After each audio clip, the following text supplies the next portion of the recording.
All right, so let's factor in R&B, the genre.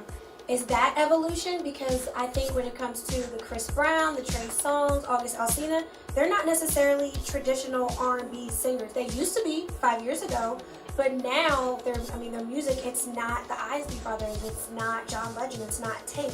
So is this evolution, or is no one respecting the art form of these genres anymore? I don't think it's evolution. When I think of evolving, I think of progressing, moving in the right direction. I feel like now it's like morphing into something you don't recognize anymore. To me, R&B is Boyz II Men, Jodeci, love songs, romance. You play, when you're with your man. You can't listen to these hoes ain't loyal with your man. So, it's, like now they think they're rappers. Like rappers, want to be athletes. R&B, just like R&B singers want to be rappers. And I feel like we're going in this different direction, and this new generation think that's what R&B is about. And we're also condoning cheating and the side chick epidemic. Right. And I don't agree with that. As a married woman, I don't want to listen to like these songs that Chris Brown and Trey Songz are putting out about smartphones and cheating. New flame. Right. New flame, just like hit it and quit it. I want to listen to real love songs. I guess I didn't take it like that right away. Initially, no, I didn't think that deeply. For me, it was just, I feel like it shows how dominant hip hop is, that is crossing over into every other genre.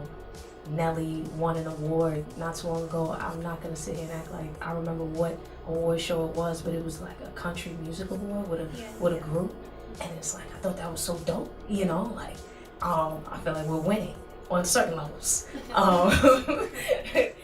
So I don't knock it. As far as what you stated, I feel like that's the mind state. So if we could balance out the mind state with the sound, I wouldn't have any issues, I think it goes back to image.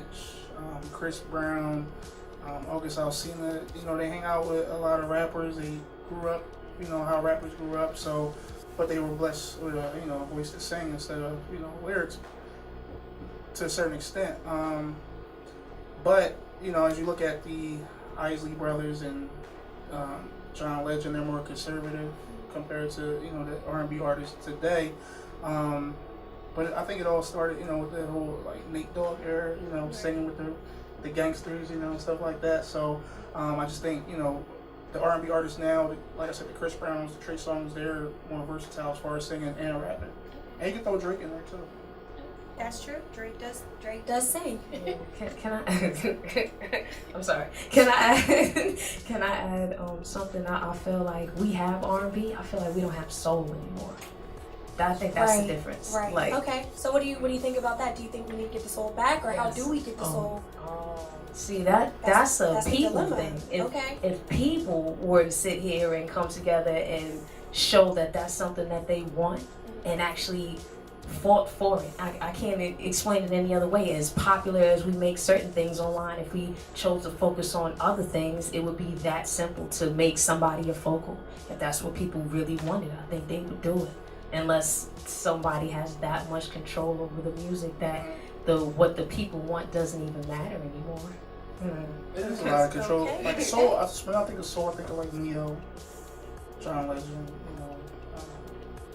and I don't think a lot of rappers respect like Neo, but I don't think they do a lot of songs and hang out with those guys as much. So August Alsina, he hangs out with all the rappers, so he gets on all the songs the rappers do. So, and that's what we see a lot of, and that's what we kind of enjoy, seeing those type of R&B songs that's featuring, a 2 Chainz or, a Young Thug or something like that. So, not to drive the point home, but I think She Real and Mimi actually hit it on the head. I think it's the crossover from hip hop, the same way rock crossed into hip hop with like Walk This Way and Run DMC and things like that.